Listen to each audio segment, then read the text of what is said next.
Okay, so this question says if A, B, C, D are four distinct real numbers in AP, then half the smallest positive value of K satisfying this equation is. So if A, B, C, D are four distinct real numbers in AP, so I can write A, B, C, D having a difference of X maybe. So this is like a difference of X everywhere. You're taking a jump. Okay, fine. And then this equation can be written in terms of x completely in that case, because you are only given differences between each term. So let's write it in terms of x. First of all, a minus b, that's going to be negative x, so this will be negative 2x. Then k into b minus c squared, well, b minus c is negative x, that thing squared is x squared, so plus kx squared, plus c minus a cubed. C minus a is 2x, that thing cubed is 8x cubed, that is equal to, so 2 times a minus t is negative 3x, so this is going to be negative 6x, and then b minus t squared, b minus t is negative 2x, that thing squared will be 4x squared. Okay, and c minus t is negative x, that thing cubed is just negative x cubed. So this can be simplified like this, 9x cubed, uh, and what, plus k minus 4 into x squared, this is negative. Okay, k minus 4 into x squared plus 4x is equal to 0. So first of all, I would like to notice that because these are distinct real numbers, x cannot be 0. So that will mean 9x squared plus k minus 4 into x plus 4 has to be equal to 0. Okay, so because we want to have some real solution for x in this case, what we can do is that we can set the discriminant to be greater than or equal to 0. So that will tell me k minus 4 squared minus 4 times 4 is 4 squared times 3 squared, that's just 12 squared, has to be greater than or equal to 0. So k minus 4 has to be bigger than or equal to 12, or k minus 4 has to be less than or equal to negative 12. So the first condition will give me k has to be bigger than or equal to 16, or k has to be less than or equal to negative 8. So obviously, because we want k to be a positive number, we will choose this condition. So k has to be bigger than or equal to 16, so k by 2 has to be bigger than or equal to 8, which means 8 is in fact the minimum value. So the smallest positive, half the smallest positive value of k satisfying this equation, that's actually 8 in that case. So 8 will be the answer of this first question. So the next question is, let sum of the first three terms of a GP with real terms is 13 by 12. Okay, and their product is negative 1 if the absolute value of the sum of their infinite terms is s, then the value of 7s is. Okay, so sum of first three terms of GP with real terms is 13 by 12, and their product is negative 1. Fine. So because product is negative 1, we have a cubed is equals to negative 1 over there maybe, where a will be the middle term of this sequence, right? If of this sequence of the first three terms of the GP. Okay, fine. So that will give me a has to be negative 1. So the sum of the first three terms will be like negative 1, then negative 1 upon r, and negative 1 into r. So that sum has to be 13 by 12. So this is like a quadratic in r. Fine. So you will get 1 by r plus 1 plus r is equals to negative 13 by 12, which means 12r squared plus 12r plus 12 is equals to negative 13r, right? Which means 12r squared plus 25r plus 12 is equal to 0. Now let's just try to factorize this thing. So we need 25 first of all. Well, 25 is an odd number, so 12 times 12 is like 4 into 4 into 3 into 3, right? So because we want an odd number, we want to factorize this in such a way that one of the factors will be even and the other one will be odd. So I think because we want one of them to be odd, let's just take out everything which is even on one side. So that will give me 16 over there, right? All the 2's on one side and everything else on the other side. So that will give me 16 into 9, and yes, 16 plus 9 is actually 25. So that's nice. This will give me 12r squared plus 9r plus 16r plus 12 is equal to 0. So you will have 4r plus 3 into 3r plus 4 is equal to 0. Fine. So r equals to negative 3 by 4 or r equals to negative 4 by 3. But keep in mind that we have to basically find the value of their infinite sum, right? The infinite sum of that GP. So for that value to be defined, for that series to be converging, we just want our R to have its magnitude less than 1. So the only value which will work is this thing. This won't work. That will make the series diverge, which is not what we want.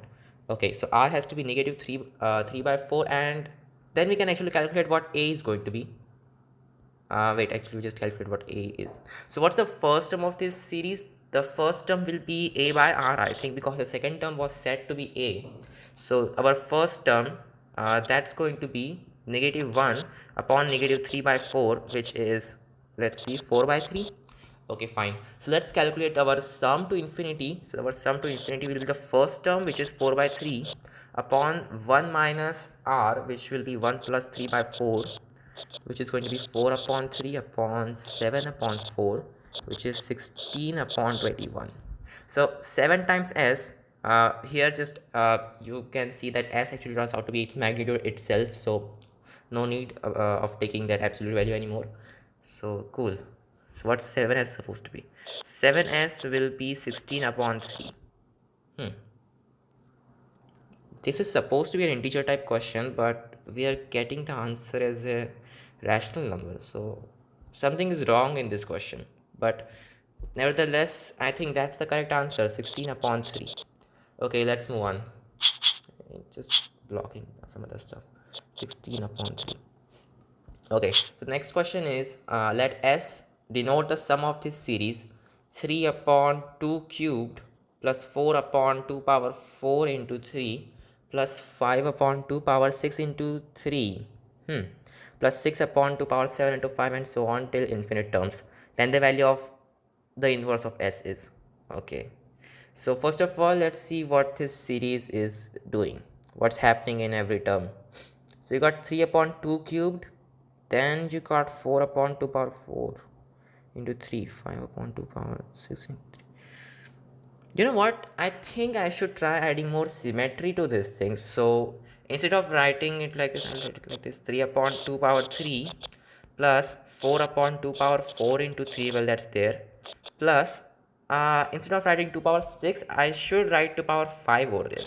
So you will have 2 power 5, and then the remaining 2 will go into that 3. So that will give me 6 over there.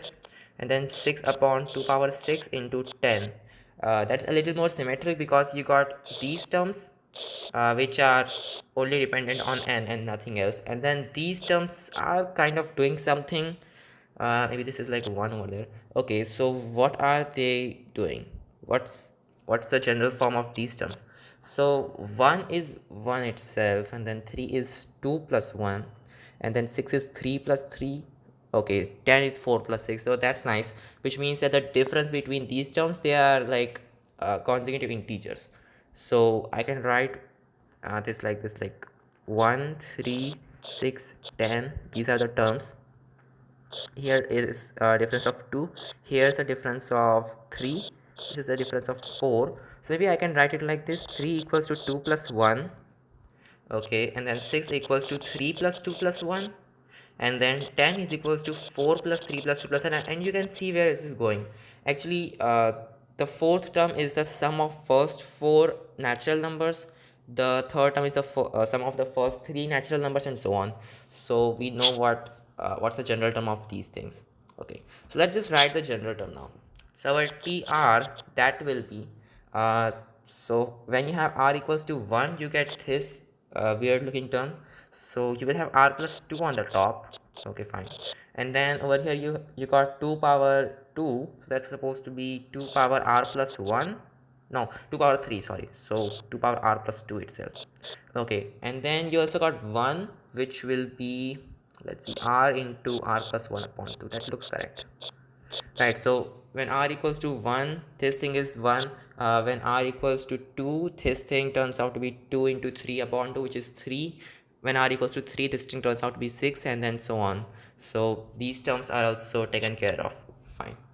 So that's what our general term looks like. So what now? Uh, so what can we do about that in this case? Okay, this is kind of complicated. This is like 2. Oh, that's 2 over there, so like we can cancel that stuff over there. So r plus 2 upon r into r plus 1, and then 2 power r plus 1 over there, right? But what do we do now? So I think this might just telescope, right? The first thing which I think of is like maybe we can split r plus 2 into r and r plus 1 somehow, right? That would basically try to, yeah, we can try to make it telescope maybe, right?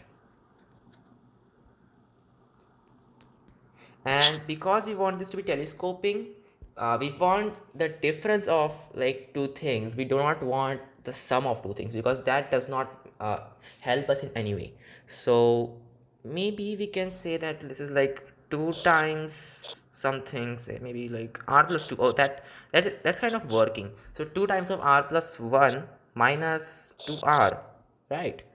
That is in fact, okay, that's in fact this thing. So that's kind of nice. This is like the difference of two consecutive things. Fine. So this thing can actually be written like this. This can be written as um, 2 times of r plus 1 minus 2 times of r upon r into r plus 1. And then everything is like 1 upon 2 r plus 1. Right. This is multiplied with everything. So that's going to be, let's see what we get. Uh, so this will give me like a 2 common maybe, right? So 1 upon 2 power r, and then you got 1 upon r plus 1. Wait, why is this? Oh shit, this is not going to work. This is not going to work. So instead of having 2r over there, maybe we can have just a single r, and that will actually make it work. So 2r plus 2 minus r, that will be r plus 2. So yeah, that's correct. Sorry for that. Okay, so that's going to be let us see, 2 upon r minus 1 upon r plus 1 into this thing, which will be 2. Oh, so that's going to be 1 upon r into 2 power r. That's nice, that's symmetric. Minus 1 upon r plus 1 into 2 power r plus 1. Right, finally we got a symmetric difference. Fine. So this is indeed going to telescope. So let's just start putting values of r over there. We will put 1, 2, 3 and so on. So whatever sum is going to be is like when you put 1 in there, you get 1 upon 1 into 2 power 1 minus 1 upon 2 into 2 power 2, then plus 1 upon, when you put 2 over there, 1 upon 2 into 2 power 2, minus when you put 3 over there, so like minus 3 upon minus 1 upon 3 into 2 power 3 and so on. And you can see that this actually telescopes, right? This will like keep telescoping till you finally reach the last term, which will look something like minus 1 upon infinity. So that's actually 0, so we don't have to worry about those terms. So this will actually be our answer, right? So 1 upon 1 into 2 power 1, that's right, that's the answer. This is just half. Okay, so what's the value of s power negative 1, which is the reciprocal of s? Well, that's just 2. Okay, let's move on. So the next question is, let s be equal to this thing, summation from n equals to 1 to 4 times 9 of, okay, this does look symmetric, so maybe this can telescope as well. So we have s is equals to the sum. I'll just put sum for now, and later we will put the bounds. Okay, so you got this thing, 1 upon square root of n plus square root of n plus 1, and then this guy. Okay, fine. So square root of n plus square root of n plus 1. And what I can do is that maybe I can multiply on the numerator and the denominator by the fourth root of n plus 1 minus the fourth root of n. So that will give me fourth root of n plus 1 minus the fourth root of n. And then over here, I will just get like the square root of n plus 1 minus the square root of n, right? So that's nice, which will actually turn out to be the summation of the fourth root of n plus 1 minus the fourth root of n upon, well, what's the square of this thing? It's just n plus 1 minus n, so that's going to be 1 over there. So that's nice, this will turn out to be this thing. So you can already see this is like telescoping. Fine. And then now we can put bounds over there. So it's like n equals to 1 to this crazy number, which will be, first of all, I will put 1 in there. So like 4th root of 2 minus 4th root of 1. plus 4th root of 3 minus 4th root of 2, and so on. Okay, till what? Till when you put this number 9999 over there, so we will get 4th root of that thing plus 1, which is 10 power 4. Okay, and then minus the 4th root of this number. So everything else cancels up except this term and this term. So this will be, well, what's the 4th root of 10 power 4? Just 10, and then this is just 1, so don't worry about that, guys. Like 9. So 9 is the answer for this question. Okay, so the next question is, if the 5th and 8th term of a geometric sequence of real numbers are 7 factorial and 8 factorial respectively. Oh, and if the first n terms, okay, the sum to the first n terms of the GP is 2205, then n equals. Cool. So these are like sequences of, these are the terms of a GP.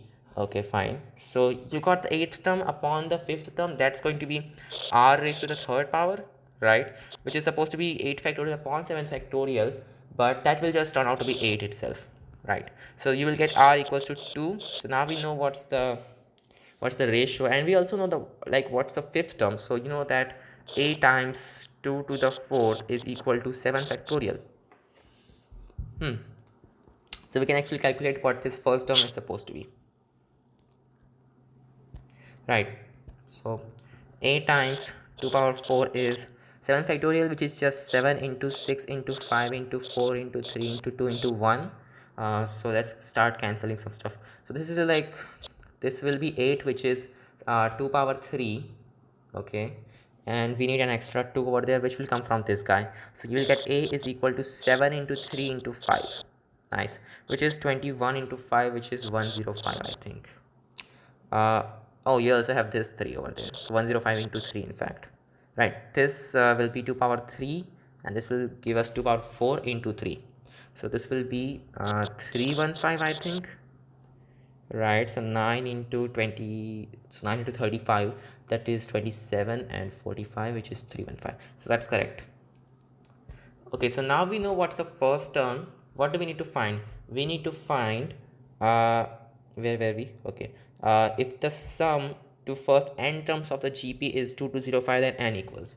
Fine. So the sum to first n terms of any GP is given by this formula: a times r power n minus 1 upon r minus 1, and this is supposed to be 2205 in our case. And then we can put the values of a and r over there. So just have 315 into 2 power n minus 1 upon 2 minus 1 is just 1, which is supposed to be 2205 over there, right? So is this a multiple of this thing? 315 times something, maybe. Okay, first of all, let's just reduce by 5. So that will give me 6 and 53. Okay, so 2 power n minus 1 is equals to, if you reduce by 5, you will get 441. So 4 plus 4 plus 1 is 9, so it's a multiple of 9 over there. So this will be 7 into 2 power n minus 1 is equals to, if I divide by 9, I will get 36, so that will be 4, and then you will have 81, which is 9, right? So that will give me 2 power n minus 1 is equal to 7, so n has to be 3. Cool. So that's the answer for this question. So n equals 3. The next question is, if the coefficient of the quadratic equation ax squared plus a plus t plus a plus 2t, okay, so this is the quadratic equation, ax squared plus a plus t into x plus a plus 2t equals to 0 are consecutive terms of a positively valued increasing arithmetic sequence, okay, then the least integral value of t by a is such that the equation has real roots is, real solutions is. Okay, fine. So these are consecutive terms of positively valued increasing arithmetic sequence, and I suppose in that order specifically. So a is the smallest number, smallest positive number, and then a plus t is a little larger than that, and a plus 2d is even larger. Fine. So what are we going to find? Then the least, and these actually have like real solutions, right? Equation has real solutions, so our discriminant has to be bigger than or equal to 0. So you will get a squared plus 2at plus t squared minus 4 4 into a squared and minus 8 that has to be bigger than or equal to 0. So minus 3a squared minus 6ad plus d squared is bigger than or equal to 0. So that gives me like we want to find d upon a, right? So let's actually divide this by a squared because a is like non-zero over there. So d upon a squared minus 6 into d upon a minus 3 is bigger than or equal to 0, right? That looks correct. Okay, so we want to find the least integral value of dy such that this equation has equal solutions. So this is almost the same as saying like you want to find the least integral value of this thing x for this inequality. Okay, so let's just solve this inequality maybe. uh, should we solve this inequality or not? So yeah, maybe let's just solve it.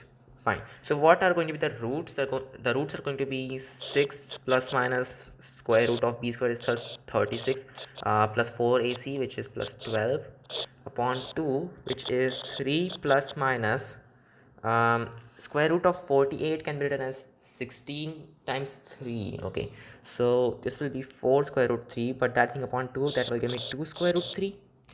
Okay, and we want our x which is d by a to be positive because d and a are both positive numbers. So I don't think 3 minus 2 square root 3 will actually work because square root 3 is like 1.7 something, so 2 times of that will be obviously bigger than 3. So our positive solution will be like x equals to 3 plus 2 square root 3. I should say x is bigger than or equal to 3 plus square root 3, right? So either x is less than or equal to 3 minus 2 square root 3 or it's bigger than or equal to 3 plus 2 square root 3, and this is the case which we are interested in. Fine, and now we want to find the least integral value of x such that this happens. So in other words, we just want to find what is the ceiling of this thing. Cool. So 3 plus 2 square root 3. I think this is like between 7. Okay, fine. Right, so I think this is like less than 7 and bigger than 6. Okay, let's check if this is true. So is 3 plus 2 square root 3 less than 7? This would be the same as saying that 2 square root 3 is less than 4, which is like square root 3 is less than 2, which is like 3 is less than 4. So yes, because 3 is less than 4, you can work backwards and say that in fact 3 plus 2 square root 3 is less than 7. So this thing is less than 7, but at the same time we know it's actually bigger than 6, right? So in that case x should have value 7 if we want the least integral value. So that's the answer. X is equal to 7. In other words, d by a is equal to 7. So that's nice, and that's it. I will see you in the next video.